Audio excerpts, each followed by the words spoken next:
नमस्कार, मेरा नाम ज्ञानेश्वर है और आपने देखना शुरू किया है लाइव सिटी। मेरे साथ रोज की तरह दिल्ली से जुड़ रहे हैं देश के जाने माने सीनियर जर्नलिस्ट अजीत द्विवेदी जी। अजीत जी, आज क्या कहें, लगता है केंद्र सरकार ने बिहारियों को जोर का तमाचा मारा है। हम बिहारी इस लायक भी नहीं हैं कि हमारे यहाँ जब पूरे देश में नए केंद्रीय विद्यालय और नवोदय विद्यालय खोले जा रहे हैं, तो हमें एक भी केंद्रीय विद्यालय और नवोदय विद्यालय न मिले। कुल 86 नए केंद्रीय विद्यालय खोले जाने की घोषणा हुई है। 19 राज्य हैं और कुल 28 नवोदय विद्यालय खोले जाने की योजना हुई है। 7 राज्य और इन दोनों विद्यालयों को जहां खोला जाना है, उन राज्यों की सूची में बिहार नहीं, जबकि बिहार में एनडीए की सरकार है, देश में एनडीए की सरकार है। हमारे 40 सांसद हैं, 30 तो एनडीए वाले हैं और नहीं 31 एनडीए वाले हैं, 8 इंडिया ब्लॉक के और 1 पप्पू यादव। क्या ये शर्मसार नहीं हो रहे हैं? ये दिल्ली में करते क्या है? 7 केंद्रीय मंत्री हैं। Jitan Ram Manjhi cabinet minister, Lalan Singh cabinet minister, Chirag Paswan cabinet minister, Nityanand Rai cabinet minister MoS, Rajbhushan Choudhary Nishad MoS, Satish Chandra Dubey MoS, Ramnath Thakur MoS. क्या कहेंगे? तो कैबिनेट मिनिस्टर है। गिरिराज सिंह, हाँ गिरिराज सिंह भी 8 आदमी हो गए। गिरिराज सिंह कैबिनेट मिनिस्टर 8 लोग हो गए। और देखिए, हम पहले सूची पढ़ दें, इसके बाद आगे किन राज्यों को यह तुलना करना भी आवश्यक होगा कि किन्हें केंद्रीय विद्यालय मिले हैं और क्या हमें नहीं मिलने चाहिए थे। आंध्र प्रदेश, टीडीपी ने समर्थन की कीमत फिर से वसूली है, 8 केंद्रीय विद्यालय। अरुणाचल प्रदेश को भी 1 मिला, असम को 1, छत्तीसगढ़ को 4, गुजरात को 3, हम गुजरात से आगे चले गए, हिमाचल प्रदेश को 4, जम्मू कश्मीर यूनियन टेरिटरी को 13, झारखंड जहां इंडिया ब्लॉक की सरकार बनी है 2, कर्नाटका 3+1, केरला 1, मध्य प्रदेश 11, महाराष्ट्र 3, दिल्ली 1, उड़ीसा 8, राजस्थान 9, तमिलनाडु 2, त्रिपुरा 2, उत्तर प्रदेश 5, उत्तराखंड 4, 86 केंद्रीय विद्यालय। और नवोदय विद्यालय की बात कर लें, अरुणाचल प्रदेश 8, असम 6, कर्नाटका 1, महाराष्ट्र 1, मणिपुर 3, तेलंगाना 7, वेस्ट बंगाल 2, कुल 28। और सोचिए हमारा बिहार, हमें जरूरत नहीं है शिक्षा की, हम कहां से कहां पहुंच गए। हमारी ओर नजर ही नहीं गई मोदी सरकार की। या यूं कहें कि हमारे सांसदों ने, हमारे मंत्रियों ने इस ओर जब फैसला हुआ होगा तो कैबिनेट में बात हुई होगी। किसी ने यह मतलब इतना तक नहीं कहा कि बिहार को भी 1 दे दीजिए। कितनी शर्म की बात। हमारे राज्य सरकार के विद्यालयों की क्या स्थिति हो गई है, यह हम और आप जानते हैं। हाँ? हमें तो केंद्रीय विद्यालय चाहिए ही चाहिए था, क्योंकि वहां से कुछ उम्मीदें बची और नवोदय विद्यालय भी चाहिए, लेकिन कोई बोलेगा नहीं। विपक्ष भी देखिए, अब तक विपक्ष की ओर से भी आवाज नहीं उठी है कि यह सौतेलापन क्यों है और लोग इस पर क्यों नहीं चर्चा करना चाहते हैं। देखिए, दालान बहुत पॉपुलर ब्लॉग है सोशल साइट पर, रंजन ऋतुराज उसके मॉडरेटर हैं। उन्होंने एक टिप्पणी की है, एक पोस्ट लिखा है और बिल्कुल जायज है, इसे भी पढ़कर सुनाना चाहते हैं। इसके बाद हम लोग चर्चा करेंगे एक एक बिंदु को। केंद्रीय विद्यालय, नवोदय विद्यालय, बिहार कहां? कल केंद्र सरकार ने समस्त राष्ट्र में 85-86 जब की है केंद्रीय विद्यालय और 28 नवोदय विद्यालय की स्वीकृति दी, लेकिन उसमें से एक भी बिहार में नहीं है, जबकि आंध्र प्रदेश को नए 8 केंद्रीय विद्यालय मिले। अभी हाल में ही आंध्र प्रदेश में पेट्रोलियम रिफाइनरी के लिए 60,000 करोड़ रुपए का भी प्रोजेक्ट फाइनल हुआ है। रंजन ऋतुराज आगे लिखते हैं दालान में, यह मोदी जी की गलती नहीं, यह हमारे सांसद गण की गलती है। जो हम कह रहे थे, केंद्र सरकार जब कोई योजना लेकर आती है तब केंद्र सरकार के मंत्री और विभाग में लाइजनिंग करना पड़ता है। यह बात तो हम और आप कई बार कह चुके हैं। यह बिहार के सांसद की भी गलती नहीं है। देखिए, अब हथौड़ा है। यह बिहार की जनता की गलती है, जिसे पता ही नहीं है कि सांसद से वो क्या मांगे, किस प्रोजेक्ट के लिए दबाव बनाए। बिहार की जनता को अपने स्टेशन पर फलाना फलाना ट्रेन को रुकने के लिए सांसद का मंत्री से मिलकर ज्ञापन वाला फोटो देखना है, तो सांसद भी वही करते हैं। कल देर शाम मैंने ट्विटर पर आवाज उठाई तो कहीं कोई सुगबुगाहट तक नजर नहीं आई। उल्टा हमको ही बिहारी नौजवान अनाप शनाप लिखने लगे। भला हो बिहारी पत्रकारों का भी, पत्रकारों पर भी तंज है। भला हो बिहारी पत्रकारों का भी, जो नेताजी की चाय कॉफी पीकर मौन हो जाते हैं। एक कप चाय पर जहां कलम बिकती है, देखिए इसके बाद हैं लोग, वहां आप किस विकास की उम्मीद करेंगे। दुर्भाग्य हमारी कमजोर मानसिकता की रंजन दलान। तो देखिए, केंद्र का यह सौतेलापन और बिहार को तमाचा। अजीत जी, ये बात तो ठीक नहीं है। यदि हम बिहारियत को जिंदा करें और बिहार की बात करें, तो अजीत जी आगे आपकी टिप्पणी। देखिए ज्ञानेश्वर जी, अब अगर केंद्रीय विद्यालय और नवोदय विद्यालय सिर्फ ये दो विद्यालयों का मामला नहीं है, जी, ये एक ओवरऑल बिहार को क्या मिल रहा है भारत सरकार की तरफ से, उस पर विचार करने की बात है। बिल्कुल। अगर इन दो विद्यालयों की बात करेंगे तो इसमें दूसरे कई पहलू और हैं जिनके बारे में आप हम जानते हैं, और हम लोग पहले भी इस बारे में लिखते पढ़ते रहे हैं हम लोग।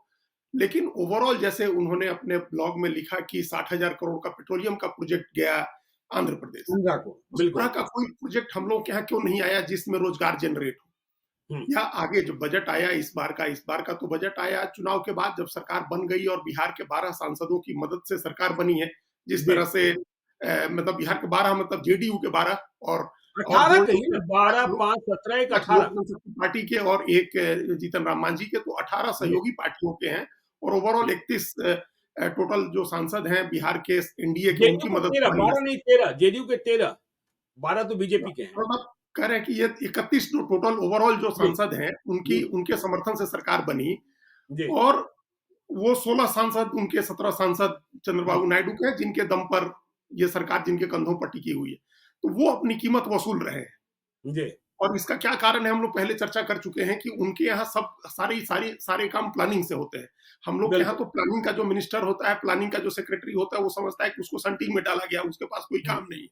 हम्म, जबकि मुख्य रूप से उसका काम होता है प्लानिंग करना है, स्टेट के लिए क्या प्लान करना है, आप किस प्लान को अपने पैसे से इंप्लीमेंट कर सकते हैं, किस प्लान के लिए आप केंद्र सरकार से पैसा मांगेंगे, किस प्लान के लिए आप वर्ल्ड बैंक और एडीबी से लोन लेंगे। ये सब प्लानिंग डिपार्टमेंट का बिल्कुल। काम होता है करना। जो डेवलपमेंट कमिश्नर होता है, उन लोगों की एक बड़ी जिम्मेदारी होती है कि इस तरह के डेवलपमेंटल प्रोजेक्ट्स की प्लानिंग हो, एग्जीक्यूट बिल्कुल। किया जाए। तो हम हम्म, लोगों के यहाँ तो प्लानिंग सेक्रेटरी, प्लानिंग मिनिस्टर को माना जाता है कि संटिंग में है, ये इनको तो ऐसे हम्म, ही डाल रखा है लूप लाइन में। जी, तो वो क्या, न कोई प्लानिंग करता है, न कोई मांगता है। जबकि आंध्र प्रदेश, कर्नाटक, तमिलनाडु ये ऐसे स्टेट हैं जहां प्लानिंग पर बड़ा ध्यान दिया जाता है। हम्म, प्राइवेट कंसल्टेंट हायर किए गए हैं जो प्लान करते हैं, योजना बनाते हैं स्टेट गवर्नमेंट्स के लिए, उसके लिए फिर फंड का इंतजाम किया जाता है। तो ये हम्म, एक तो बेसिक हम लोगों के यहाँ इस लेवल पर गड़बड़ी है, कोई प्लान ही नहीं है। जब कोई योजना ही नहीं है तो किस योजना के लिए जाकर किस चीज के लिए आप पैसा मांगेंगे। तभी हमारे बिल्कुल। एमपी मंत्री भी जाते हैं, तो वो एमपी लोग जाते हैं, ज्ञापन देते हैं, तो मंत्रियों से वही फोटो खिंचवा लेते हैं कि हमारे यहाँ इस स्टेशन पर ट्रेन का रुकवा दीजिए या फला जगह हॉल्ट बनवा दीजिए। हम्म, इसके लिए फोटो खिंचवा लेते हैं। और सबसे ज्यादा जो चिट्ठी लिखी जाती है वो ट्रेन में टिकट कंफर्म कराने के लिए लिखी जाती है, वो भी होता नहीं है। और बिल्कुल। तीसरी पैरवी होती है कि अस्पताल में भेज रहे हैं, डॉक्टर साहब को फोन कर रहे हैं। डॉक्टर साहब को फोन क्या करना है, हम लोग यहाँ जिसको कहते हैं निहोरा करना, वो निहोरा कर रहे हैं। डॉक्टर साहब को फोन करके रिक्वेस्ट कर रहे हैं कि डॉक्टर साहब देख लीजिएगा हमारे यहाँ, हमारे क्षेत्र के बड़ी। और डॉक्टर साहब कई बार लाइन पर नहीं आते हैं, एम्स के तो और डॉक्टर आजकल खास तो तौर हम पे। सांसदों को यह रोते हुए सुनते हैं कि भाई, मैं मंत्री जी को कई बार कह चुका हूं कि जब मैं किसी का टिकट भेजता हूं तो वो कंफर्म ही नहीं होता, इसके लिए भी हाँ, रोते रहते हैं। हाँ, यही मुख्य काम उन लोगों का है। और जनता इसमें हाँ, खुश रहती है कि नेताजी के यहाँ गए तो उन्होंने चाय पिला दी, और हम्म, टिकट कंफर्म कराने वाला क्या फॉर्म छपवा के रखे रहते हैं लोग नीचे साइन करके, बिल्कुल। एमपी लोग। हम्म, उस पर हम्म। भरिए डिटेल और डाल दीजिए, 100 डालिएगा, 5-10 उसमें से कंफर्म होता है, बाकी उसमें लोग भी कई तरीके का लेटर है सांसदों का। एक है, है। हाँ, एक है जिसमें अनिवार्य है, एक है जो आम जन के लिए, एक है भेज देना है। हाँ, भेज देना है। और एक मतलब जो कराना होता है उसके लिए फ़ोन भी किया जाता है, उसके लिए बिल्कुल। अपना। तो यहाँ भी एमपी लोग, मंत्रियों के यहाँ भी जो जुगाड़ खोजते हैं, वो इस बात का खोजते हैं कि हम मरीज़ भेजें तो डॉक्टर देख ले, और टिकट के लिए भेजें तो टिकट कन्फर्म हो जाए। हम्म, कुछ बड़े काम के लिए कोई प्लानिंग नहीं होती है या कोई योजना नहीं होती है। तो ये एक बड़ा एक पेरेनियल प्रॉब्लम है बिहार का। और हमको एक इतिहासकार से बात हो रही थी जिन्होंने आजादी की लड़ाई का इतिहास लिखा, अब तो नहीं है। जी। उनका कहना था कि बिहार की ये समस्या आजादी की लड़ाई के समय से थी। अच्छा। आजादी की लड़ाई के समय भी आप देखिए हम लोगों के ऐसे कितने नेता निकले, और जो नेता हुँ, निकले उसमें डॉक्टर राजेंद्र प्रसाद को छोड़ दें जो देश के पहले राष्ट्रपति बने, तो हुँ, कोई ऐसा नहीं है जिसकी जिसकी आवाज बड़ी मुखरता से सुनी जाती थी कांग्रेस पार्टी। कोई हुँ। नेता नहीं हुआ, और इसका कारण ये था कि हम लोगों के यहाँ से बिहार से जितने भी नेता आते थे कांग्रेस के अधिवेशन में लोगों को ले जाते थे, तो ये कह दिया जाता था कि पीछे बैठिएगा और जब प्रस्ताव आएगा तो हाथ उठा के उसको उसको उसका समर्थन करिए। जयप्रकाश नारायण की चर्चा भी तो बहुत बाद में शुरू हुई। जयप्रकाश नारायण तो आप जब लौट के आए अमेरिका से और उन्होंने फिर नेहरू जी के साथ काम करना शुरू किया किसान आंदोलन में, तो जेपी उसके बाद सक्रिय हुए, और उनकी जी। सक्रियता का मुख्य मुकाम वो 1942 का भारत छोड़ो आंदोलन था।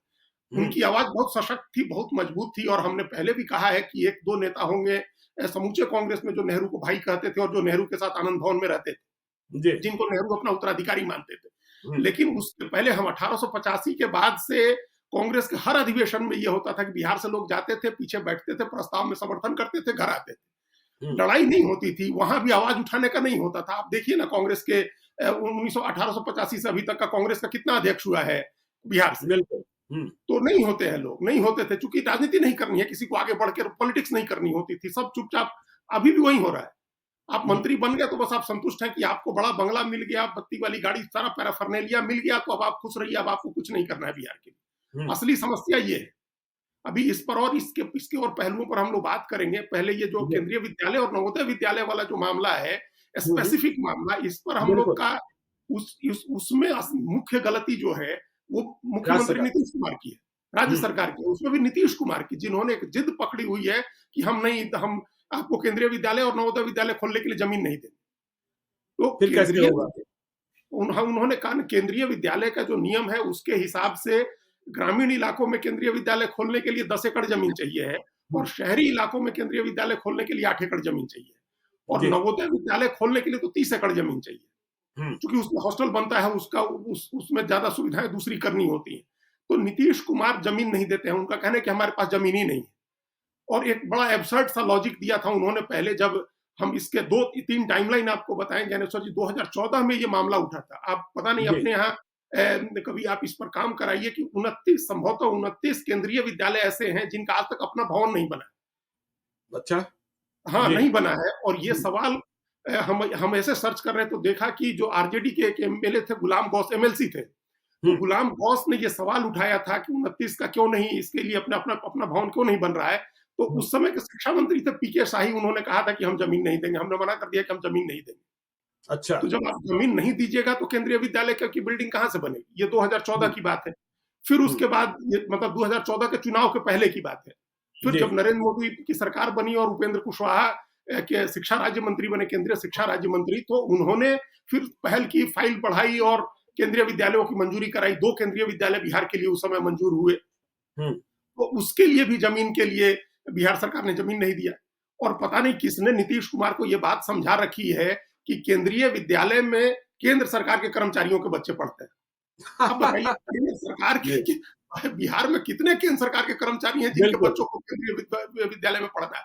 5%, 10% पढ़ते हैं, 25%, हुँ, 20% पढ़ते होंगे केंद्रीय कर्मचारियों के बच्चे। बाकी तो सब लोकल स्थानीय बच्चे ही होते हैं। मेरे घर लेकिन का सहायक है, वह भी हर साल मुझे कहता है कि देखिए, किसी से कहकर मेरे बच्चे का एडमिशन करा दीजिए केंद्रीय विद्यालय में, पढ़ाई भी अच्छी हो जाएगी, फीस भी कम लगेगा।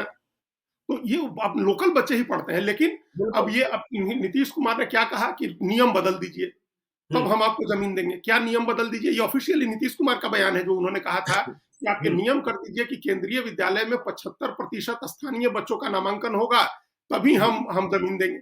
अब बताइए केंद्र सरकार क्यों ये नियम बदल दे? अब दिल्ली में अब हर स्टेट के लिए अलग-अलग नियम नहीं बता सकते हैं ना। जैसे दिल्ली में तो जी, केंद्र सरकार के ज़्यादा कर्मचारी पढ़ते हैं, तो यहाँ के लिए हुँ, फिर अलग नियम रखना होगा। बिहार के लिए बिल्कुल। अलग नियम रखना होगा। तो केंद्र सरकार हुँ, ने नियम नहीं बदला। तो नीतीश कुमार ने कहा कि हम जमीन नहीं देंगे। आप 75% वाला नियम बनाइए, और नहीं तो जमीन खरीदिए, तो हम आपको जमीन खरीदवा देंगे। आप जमीन के हुँ, कारोबारी हैं, आप हुँ, प्रॉपर्टी डीलर का काम करेंगे कि जमीन खरीदवाएँगे, भारत सरकार को जमीन लेनी है तो ये हम जिला प्रशासन से कह के आपको जमीन खरीदवा देंगे। ऐसे आप थोड़े पैसा होता देके है। जमीन खरीद लीजिए। आप हुँ, आपके बच्चे पढ़ेंगे, आपके हुँ, यहाँ शिक्षा में सुधार होगा, और इसके लिए भारत सरकार पैसे दे करके और ज़मीन खरीदे। और तब वो वहाँ जो स्टाफ रखेंगे, जो अच्छे शिक्षक रखेंगे, क्वालिटी शिक्षक होते हैं, जिनको अच्छा वेतन मिलता है, वो सब भारत सरकार को देना होता है। जमीन आप नहीं दे सकते, ये नीतीश कुमार ने मना कर दिया। ये 2016 का टाइम ले रहे, 2016 में जब वो उपेंद्र कुशवाहा ने कहा। फिर आपको ध्यान होगा 2019 में वो धरने पर बैठ गए थे मिलर हाई स्कूल में, उस समय धरने पर बैठे और 2 दिन भूख हड़ताल की, आमरण अनशन पर बैठ गए थे वो। लेकिन बिहार सरकार के कान पर जूं नहीं रहेंगी, उसने कहा कि हम जमीन नहीं देंगे। आप जमीन खरीदिए, खरीदवा देंगे आपको जिला प्रशासन से कहा के, और नहीं तो ये कानून बदल दीजिए कि 75% हमारा बच्चा पढ़ेगा। कायदे से 75% से ज्यादा लोकल बच्चा पढ़ता है, लेकिन चूंकि नहीं देनी है। हाँ, केंद्रीय कर्मचारी हैं कहाँ? यदि आप बिल्कुल बिल्कुल बिल्कुल तो देना नहीं है, इसलिए आपको एक बहाना है कि हमारे पास जमीन नहीं है। फिर एक क्या बहाना है कि हमको जो हम जमीन जो देंगे आपको, हमारा अपना रिसोर्स हमको अपने अपने स्कूलों के लिए खर्च करना है। अब बताइए कितने स्कूल खोल रहे हैं आप? आपने कितना नया स्कूल खोल दिया? आप केंद्रीय विद्यालय को जमीन नहीं दिए, तो जितने केंद्रीय विद्यालय सैंक्शन होने थे, कम से कम उतने तो स्कूल खोल देते आप। लेकिन कोई नया स्कूल आप नहीं खोल रहे हैं। पुराने स्कूलों की प्राथमिक विद्यालय को मध्य विद्यालय बना देंगे, मध्य विद्यालय को माध्यमिक विद्यालय बना देंगे, अपग्रेड कर देंगे। नए स्कूल कहाँ खुल रहे हैं? जो खुल रहे हैं वो प्राइवेट सेक्टर में खुल रहे हैं। बिल्कुल बिल्कुल, प्राइवेट सेक्टर के आपने सारी व्यवस्था, शिक्षा की और स्वास्थ्य की सारी व्यवस्था आपने जाने दिया सब प्राइवेट हाथ में। सरकारी स्कूलों की स्थिति जर्जर हो गई। आप नई बिल्डिंग्स नहीं बना रहे हैं।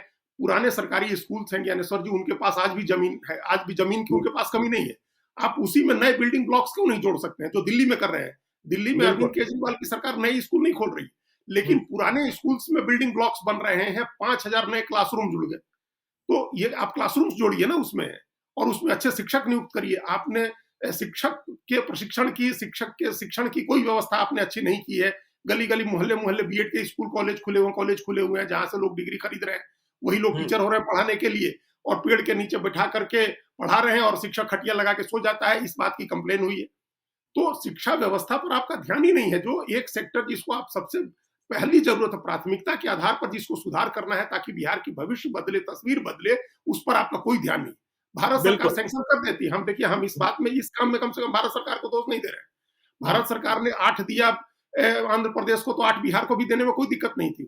86 बांट रहे थे। बिहार डबल इंजन की सरकार है, खुलेगा तो क्रेडिट तो मिलेगा ना, बीजेपी को भी तो क्रेडिट मिलेगा ही। लेकिन वो दे देते, हम लोग को लेना नहीं है। हमारे मुख्यमंत्री को कहना है कि हमारे पास जमीन नहीं, हम जमीन नहीं देंगे, या आप जमीन खरीद लिए, नहीं तो नियम बदल दीजिए, हम अपना स्कूल खोलेंगे। अपना ही स्कूल खोलिए। वो भी नहीं। देखिए, झारखंड, छत्तीसगढ़ जैसे राज्य और जम्मू कश्मीर जैसे राज्य, जम्मू कश्मीर तो 13 ले गए। यदि आपके पास विल पावर हो, इच्छा शक्ति हो, और बिहार के बारे में तो कहा ही जाता है कि देखिए बिहार के पास है क्या। यदि आप अपनी मेधा को भी खो देंगे, और मेधा का प्लान तो ऐसे ही चल रहा है, लेकिन अब मेधा पैदा ही नहीं हो रहा है, तो फिर तो बिहार, जो हम कहते हैं बूढ़ों का प्रदेश, बनता जा रहा है, और भी बूढ़ों का प्रदेश बनता जाएगा। इसके बाद क्या परिणति होगी, क्या स्थिति होगी, यह तो समझते ही समझते हैं। देखिए, कई बार क्या हमको लगता है, एकदम यकीन होता है, लोग कहते हैं, जो प्रशांत किशोर भी हमेशा कहते हैं, हमको एकदम इस बात पर यकीन होता है कि सारी पार्टियों के नेता बिहार में, बिहार को मजदूर सप्लाई करने की फैक्ट्री बनाए रखना चाहते हैं। बिल्कुल। किसी की दिलचस्पी नहीं है कि वहां से मेधावी छात्र निकले, वहां का छात्र पढ़ करके और आईआईटी कंप्लीट करे, आईएएस कंप्लीट करे, या अपना कोई स्टार्टअप शुरू करे, पढ़ाई लिखाई करके ऐसा ज्ञान हासिल करे, या ज्ञान आधारित इकोनॉमी जिस पर आज पूरी दुनिया टिकी हुई है। देश के सबसे अमीर 10 लोगों में आधे लोग तो ऐसे हैं जो कुछ नहीं बनाते हैं, कोई प्रोडक्ट नहीं बनाते, वो अपनी मेधा की, अपनी बुद्धि की कमाई खा रहे हैं। लेकिन उस ज्ञान आधारित इकोनॉमी में हम लोग को शामिल ही नहीं होना। हम लोग को मजदूर सप्लाई करने की फैक्ट्री बने रहना है। कौशल, उसमें मजदूर भी सप्लाई करना है, तो कौशल वाले नहीं, स्किल्ड मजदूर नहीं सप्लाई करने हैं। बिल्कुल। माने स्किल्ड मजदूर जो है, जोमेटो देख लीजिए, स्विगी देख लीजिए, ब्लिंकिट देख लीजिए, कुछ भी देख लीजिए, इनके पास उबर देख लीजिए, ओला देख लीजिए, इनके पास अपना क्या है? कुछ नहीं है, कुछ नहीं है। सिर्फ एल्गोरिदम की कमाई खा रहे हैं वो लोग, सब सिर्फ ज्ञान आधारित इकोनॉमी की कमाई खा रहे हैं। लेकिन हम लोगों के यहाँ वो स्टार्टअप भी कोई शुरू नहीं कर सकता है, क्योंकि मेधा ही नहीं। आप मेधावी, जो जरा सा मेधावी छात्र होता है वो चला जाता है बिहार छोड़ करके। हम लोग चर्चा कर चुके हैं, जिसके भी बच्चे में पढ़ने की आपका पोटेंशियल होता है वो बाहर भेज देता है। अब अगर केंद्रीय विद्यालय हो बिहार में, तो 12वीं तक की तो पढ़ाई इतनी उच्च क्लास की होती है, ऐसे उच्च श्रेणी की होती है पढ़ाई, कि वहां से बच्चे पढ़ के फिर उसके बाद 12th के बाद कहीं जाए, तो 12th तक अगर रहते हैं बिहार में तो उनका जुड़ाव रहता है बिहार से। बिल्कुल। अब तो लोग मिडिल क्लास में बच्चों को बाहर भेज दे रहे हैं। तो आप केंद्रीय विद्यालय 8 और खुल जाए, अगर जो पुराने पहले बने हुए हैं, जिनके बिल्डिंग्स नहीं है, जमीन देकर के अगर आप उनकी बिल्डिंग्स बनवाएं, तो उसमें जो उसका जो करिकुलम है, उसका जो पढ़ाई का तरीका है, उनके यहाँ स्पोर्ट्स का जो सिस्टम है, उससे एक ओवरऑल विकास होगा बच्चों का बिहार में। और हम्म। फिर उसके साथ देखा देखिए आप दूसरे फिर अपने अपने स्टेट बोर्ड के स्कूल्स का भी डेवलपमेंट करिए। तो वो नहीं करना है हम लोगों को। तो इसका और ये असर तो ये हुआ ना अजीत जी, नीतीश कुमार सुधरेंगे नहीं, केंद्र से कुछ मिलेगा नहीं, और केंद्रीय मंत्रिपरिषद में जब ये फैसले होंगे, हमारे मंत्री भी मौनी बाबा बने रहेंगे, क्योंकि उन्हें पता है कि नीतीश कुमार का मूड क्या है। इसलिए यदि केंद्र सरकार दे भी दे तो फिर बनना नहीं है। जो आप कह रहे हैं कि भाई 2 स्कूलों का आवंटन हुआ, वह भी नहीं, और राज्य सरकार ने मना कर दिया, फिर तो यह बहुत ही बुरे दौर में बिहार है। है शिक्षा की स्थिति में, शिक्षा के मामले में तो ज्ञानेश्वर जी बहुत बुरी स्थिति रहने वाली है। अभी तुरंत निकट जी। भविष्य में कुछ नहीं सुधरना है। जबकि हम्म। शिक्षा का तो पौधा ऐसा है कि आज आप लगाएंगे तो 25 साल बाद, 10 साल, 20 साल बाद उसका फल मिलेगा। आज बिल्कुल। आपको भविष्य के लिए करना है, ये तत्काल के लिए शिक्षा का मामला नहीं है। हम्म। लेकिन वो करिएगा, आज शुरू करिएगा तो 10-20 साल के बाद उसका फायदा मिलना शुरू होगा, तो आप नहीं कर रहे हैं। एक इमोशनल कार्ड है हम लोगों के यहाँ, इमोशनल पॉलिटिक्स है, उसी वो साध लिया है वो दाव। हम बार-बार कहते हैं कि नीतीश कुमार ने 2005 से 2010 तक काम किया, और उस हम्म। 5 साल की जो पुण्यता उनकी बनी, उसकी कमाई वो आज तक बैठ के खा रहे हैं। जी। हम्म। उसके बाद उन्होंने सोच लिया कि अरे ये तो बहुत ही अद्भुत मंत्र है कि लालू यादव और राबड़ी देवी के राज को गालियां देनी है, और ये कहना है कि हमने सब किया, इन लोगों ने तो कुछ किया नहीं, और महादलित, अति पिछड़ा, फॉरवर्ड, और वो वोट जोड़ के रखना है, लोग उसका समीकरण बना के रखना है, समीकरण पर चुनाव जीतना है, तो काम किस लिए करना है? बिल्कुल। तो ये और सोच है। सांसद भी देखिए बिहार से ऐसे ही जीत कर जाते हैं हाँ, अधिकांश। हाँ, हाँ, अधिकांश यदि हम कह लें कि 70% 80%, जिन्हें दिल्ली में कुछ बोलना ही नहीं है, बस सांसद बनकर, हाँ, बस लोग यह कहेंगे कि देखिए मैं तो मिसाल हूं, मेरे पास तो एक गाड़ी भी नहीं है। देखिए आपके इलाके के एक सांसद हैं जिन्होंने अपनी गाड़ी बेच दी थी यह कहकर कि मुझे बेटे की शादी करनी और गाड़ी नहीं है। कई बार सांसद रह चुके हैं।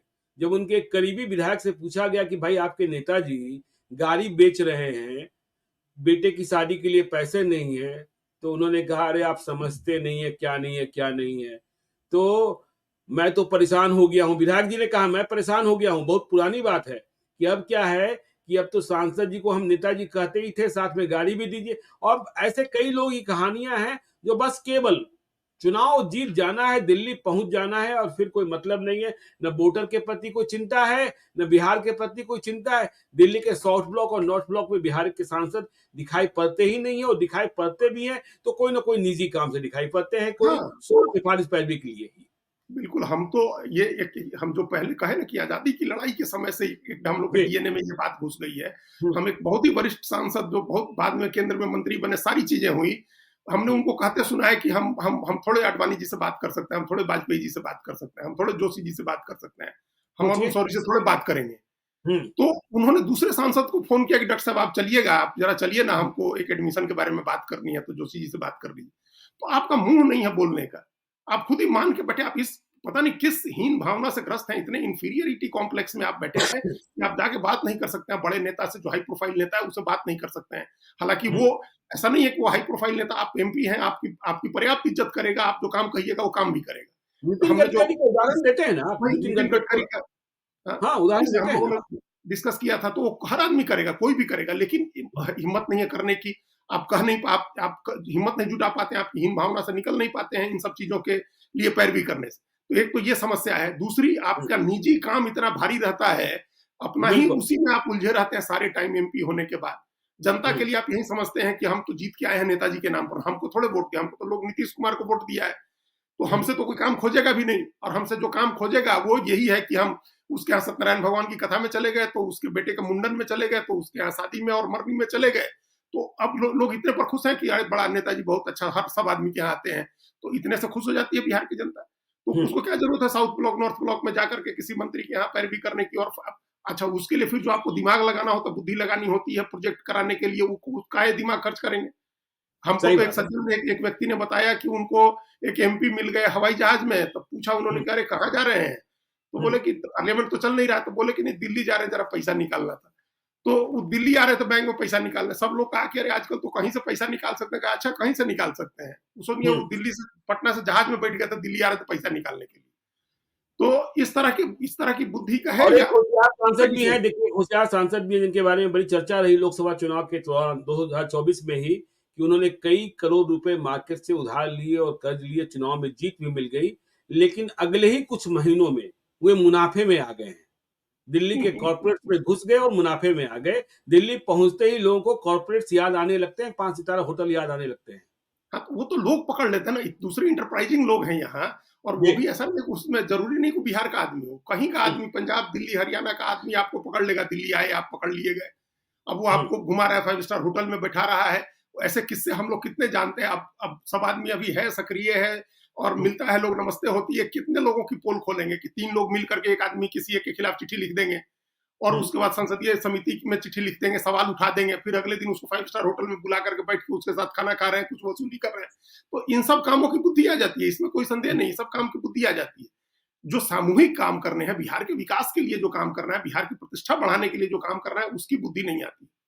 क्योंकि उसके लिए आपको टेक्निकल नॉलेज भी होना चाहिए है, प्लानिंग कैसे होती है, योजना कैसे है, कहाँ से पैसा आता है, भारत सरकार की किस योजना की फंडिंग कहाँ से होती है, उसमें बिहार को कहाँ से फंड मिल सकता है, ये सब चीजें हुँ, जानना होती है। मतलब ये बात हो सकती, जिस तरह से झारखंड में हम लोग चर्चा करते हैं, निशिकांत दुबे जानते हैं इस बात को, बिहार में जी, संजय झा जानते हैं, ये लोग कुछ हुँ, लोग कर सकते हैं, जो होशियार लोग हुँ, हैं, वो अपना भी करते हैं, समर्थकों का भी करते हैं, और सरकार और स्टेट के लिए भी करते हैं, जनता के लिए भी करते हैं।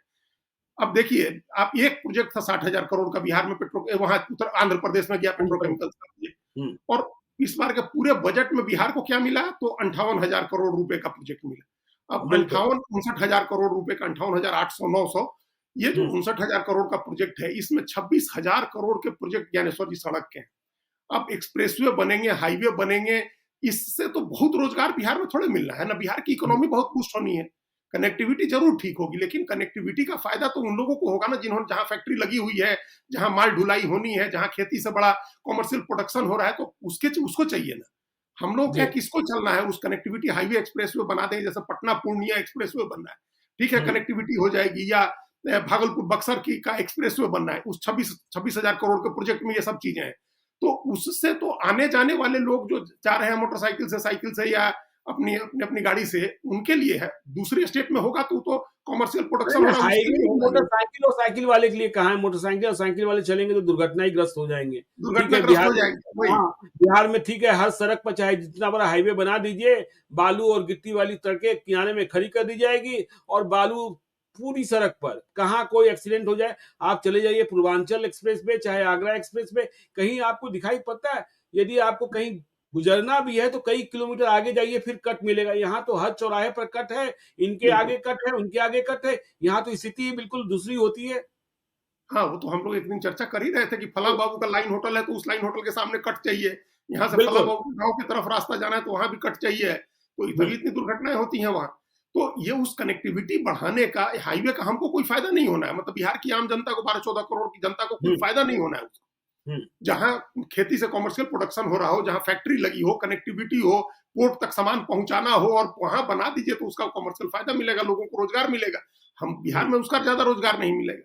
और उसके बाद कौन-सा, उसके बाद जो प्रोजेक्ट है, वो पावर प्रोजेक्ट है। एक 21,000 करोड़ रुपए सैंक्शन हुए हैं बजट में, कि 2400 मेगावाट का पावर प्रोजेक्ट लगना है। जी, तो पावर प्रोजेक्ट आप लगाइएगा, ठीक है, वो लगेगा, तो हम लोग नहीं है तब भी आज 20-22 घंटे बिजली दे रही है बिहार सरकार। बिल्कुल। और हुँ, प्रोजेक्ट लगा दीजिएगा, वो एक इन्वेस्टमेंट आएगा, कुछ हजार लोगों को उसमें रोजगार मिल जाएगा।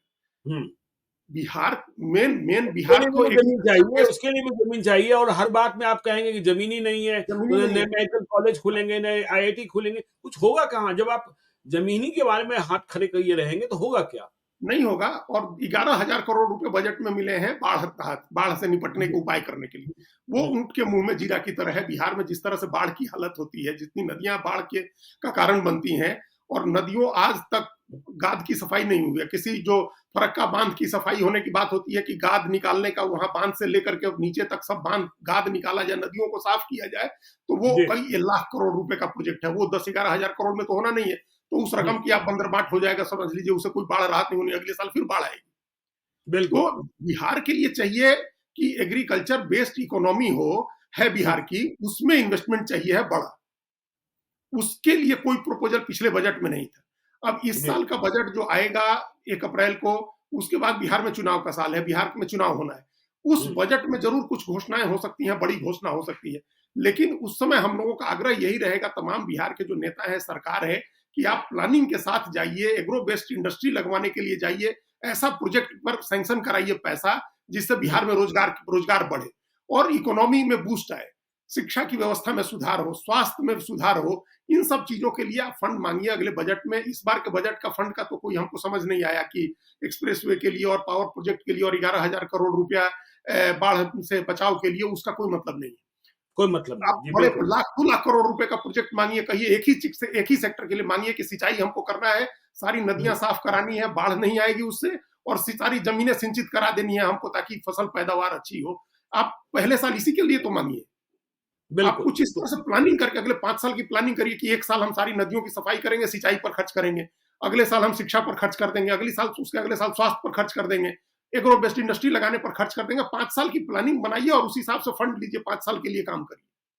तो ये इस देखिए तरह से नहीं मांग, चलेगा। हाँ बिल्कुल बिल्कुल, तो देखिए मांगने से मिलता है, लेकिन यहाँ तो लेने वाला भी चाहिए ना।